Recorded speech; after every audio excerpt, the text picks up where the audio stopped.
seen this before, actually. Primary halide would have the halogen attached to a primary carbon.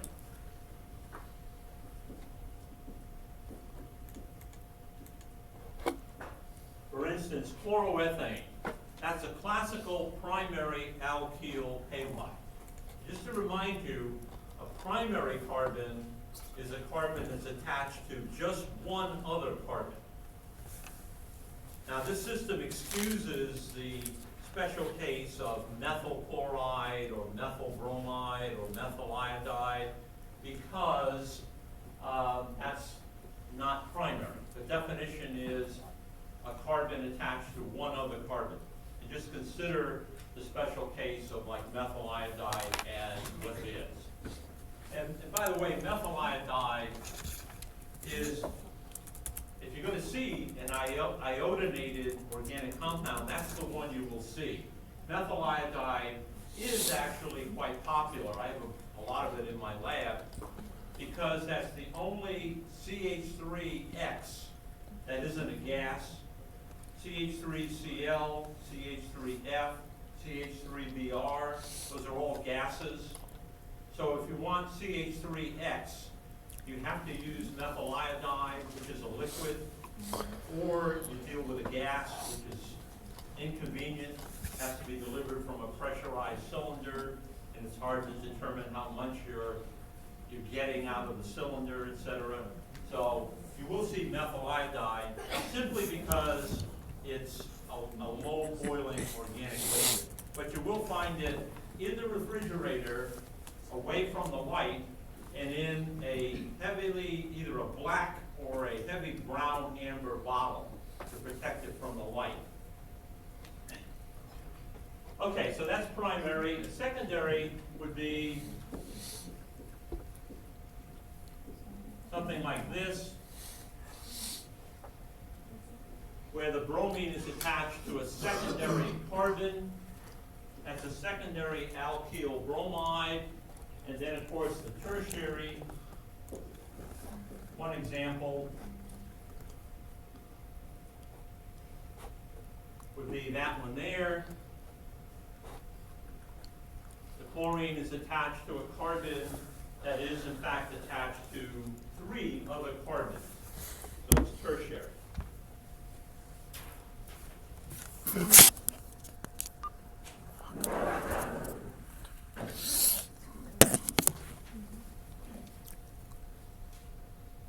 There are some differences in the behavior of an alkyl halide depending upon whether it's primary, secondary, or tertiary. That's why we make that distinction.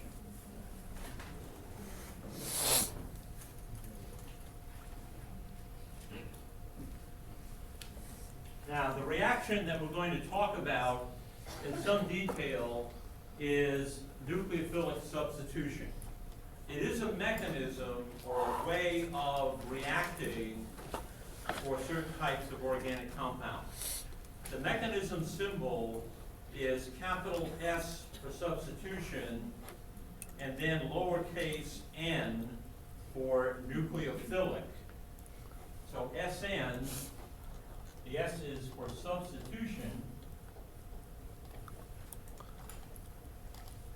because that's the type of reaction that it is.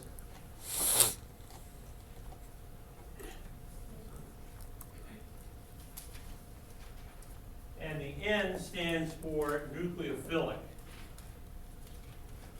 You will also see with this a number, either a 2 or a 1. That number has to do also with how the reaction takes place.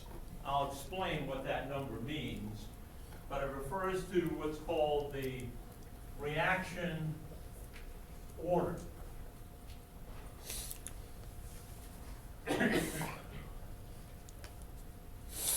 There's a variation of the SN2 mechanism that actually has a 1 there, called the SN1 mechanism. We'll talk less about that. This biological reaction that's so important is one that follows the SN mechanism. It works like this. Let's take a simple example.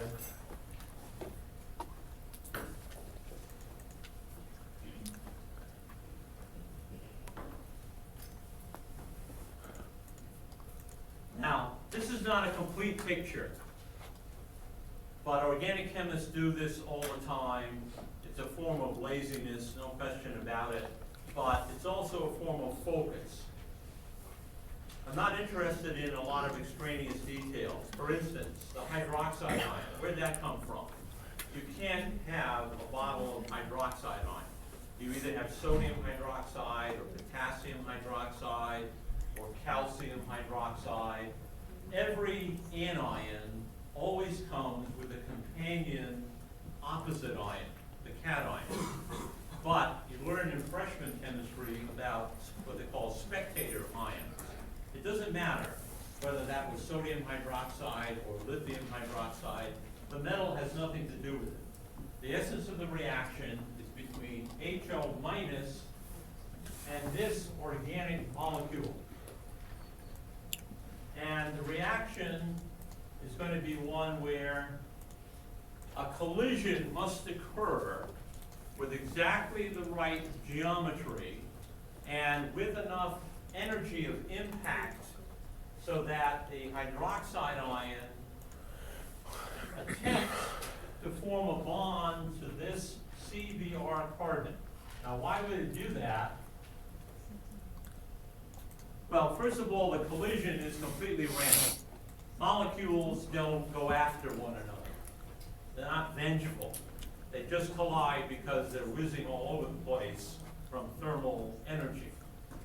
When you happen to have a collision between this electron-rich oxygen of the hydroxide ion and the electron-poor carbon of the CBr, something is more likely to happen than if the hydroxide ion collided, say, with the CH3 carbon, which isn't electron deficient. Remember, we started this course out by saying that the most important physical force in the universe is the attraction of unlike charges. Nature does not like charge separation. The energy always goes down when you bring opposite charges together. An electron-rich atom and an electron-poor atom always want to get together. Whether they can physically is another matter. Here's an opportunity. The electron-rich hydroxide ion, which is called a nucleophile,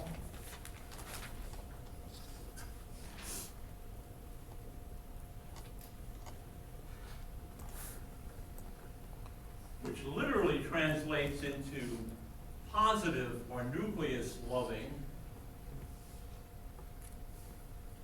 is really happy to accidentally collide with this electron deficient carbon, and so it initially tries with the right orientation to form a bond to that carbon, because that's how nature gets rid of charge separation in molecules. It forms a bond, a shared bond. So the hydroxide ion is going to try to convince the CBr carbon to take some of this excess electron density away from the oxygen. Now, everything has to be exactly right. And there's a fundamental problem in that the carbon is already perfectly happy with the 4 bonds that it has already. Remember, these organic molecules are stable because all of the atoms have exactly the right number of bonds to fill the outer shell and offset the charge in the nucleus. So they're neutral and they're fully bonded. So that CH2 carbon is perfectly happy the way it is. Just the way this pen is perfectly happy the way it is. Now, of course, it would be more stable at a lower potential energy if I let it go down to the floor. But there's an energy barrier, there's a potential energy well there that it's sitting in. And it takes some effort to get it out of that well. I had to pull the barrier away. Everything everything has to go just right here, but apparently there is a path where the hydroxide ion bangs into this carbon in just the right way with enough force, it can displace the carbon-bromine bond. It can push the bromide ion out as Br minus.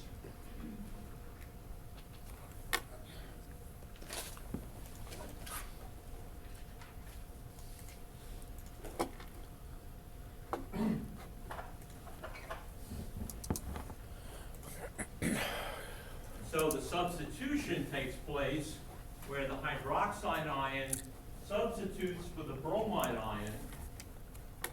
This type of reaction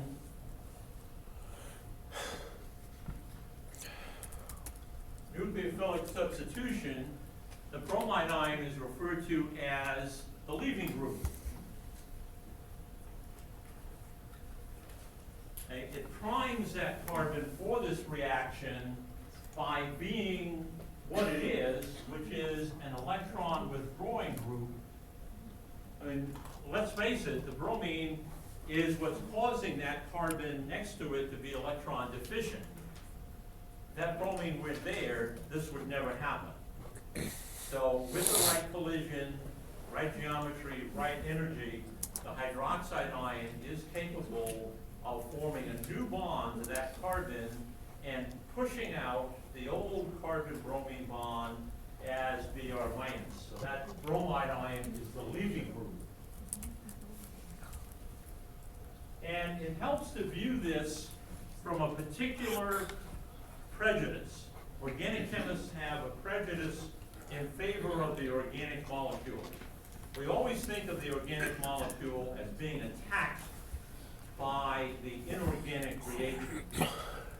So the organic molecule is sitting there, and this nucleophile is coming at it. That's why it's called nucleophilic substitution. You would be just as correct to say the reverse, that this electron deficient carbon, which is the opposite of the nucleophile, that carbon is looking for electrons. That's an electrophilic carbon. So I would be perfectly correct to say that this is an attack on the hydroxide ion by the electrophilic carbon. That's a totally opposite way of looking at the reaction, but it's who's attacking whom. And the organic chemist has traditionally viewed the organic molecule as the victim, in a sense. It's artificial, but it's just the way we talk about it. So this is a nucleophilic substitution occurring on the alkyl halide caused by the collision with the nucleophile in just the right way with just the right energy.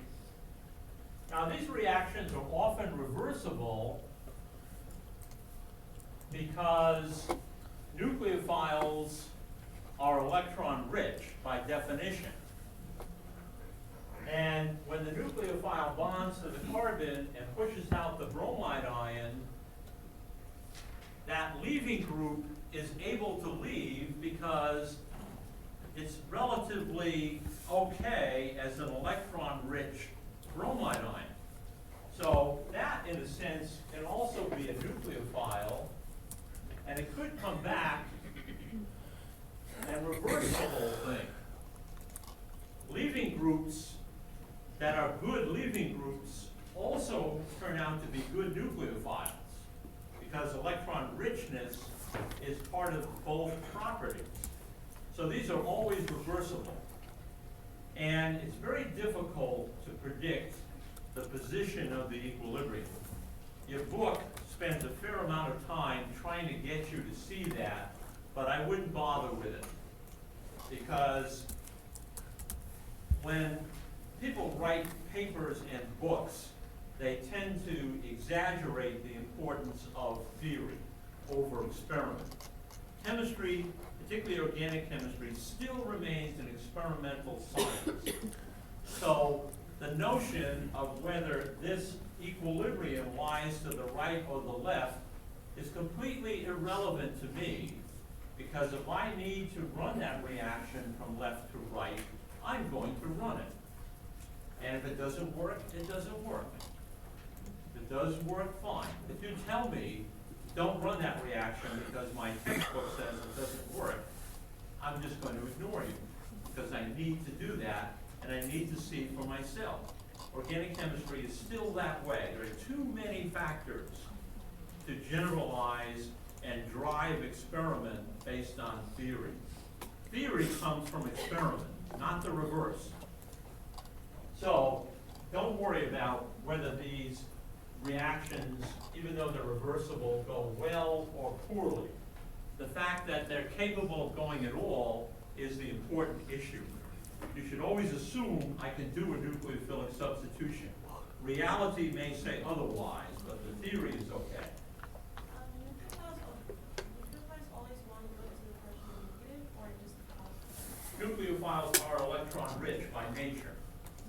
So of all the things that they collide with, they're most likely to form a bond with another atom that's electron poor. And you're always looking for the electron rich, electron poor pairing. So the hydroxide ion is colliding with lots of things all the time, but the success of a reaction depends upon the perfect matching of many factors. So this is obviously a nucleophilic substitution. How do we know that? Well, people study how these reactions occur. And one of the studies that's most important is a kinetic study. You study the rate. Kinetics is all about the rates of chemical reactions.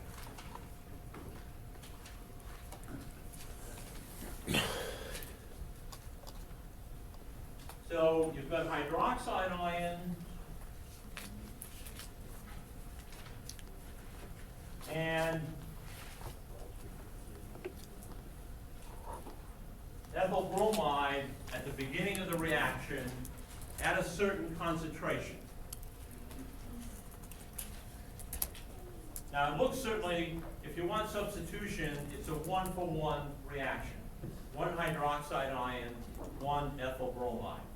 So you would run this reaction with one equivalent of each.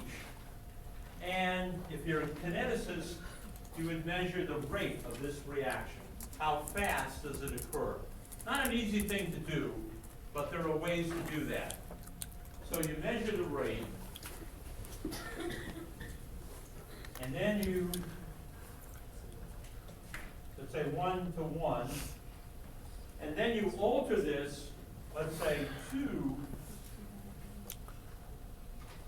double the concentration of hydroxide ion, but keep ethyl bromide constant. It's best to only change one parameter at a time, so when you see something happen, you know what caused it. So I've doubled the concentration of hydroxide ion, double what I did the first time, so now it's 2-to-1. I run the reaction again and measure the rate. Does it go up? Does it go down? Does it stay the same? What's going on? Well, it turns out that the rate doubles. Let's say the rate here is 1. Whatever it is numerically, you just divide it by that number and say it's equal to 1.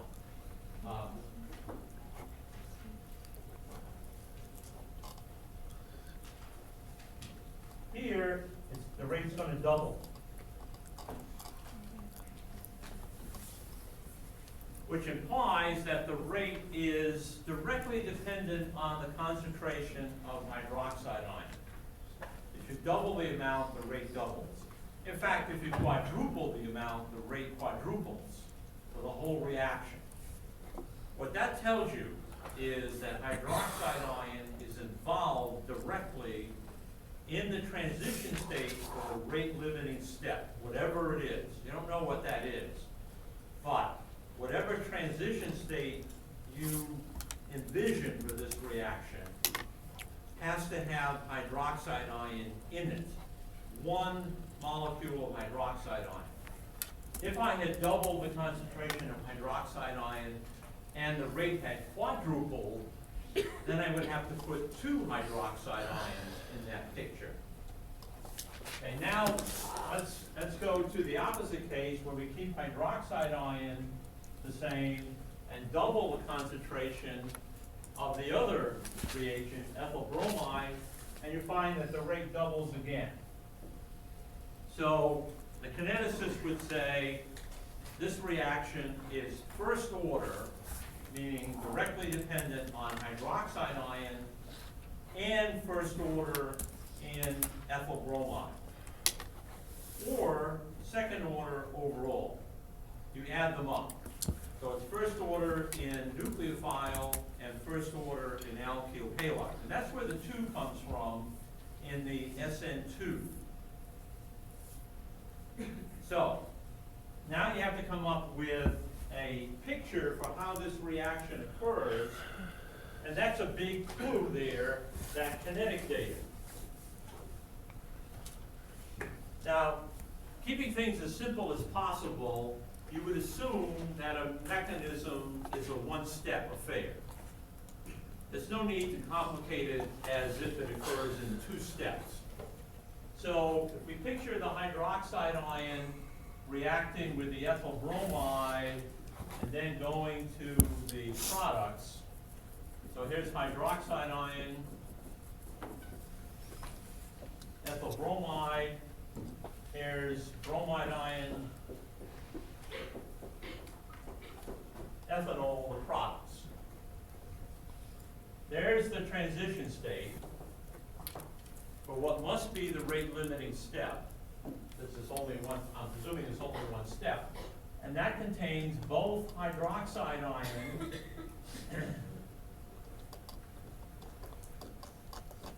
and ethyl bromide 1 for 1.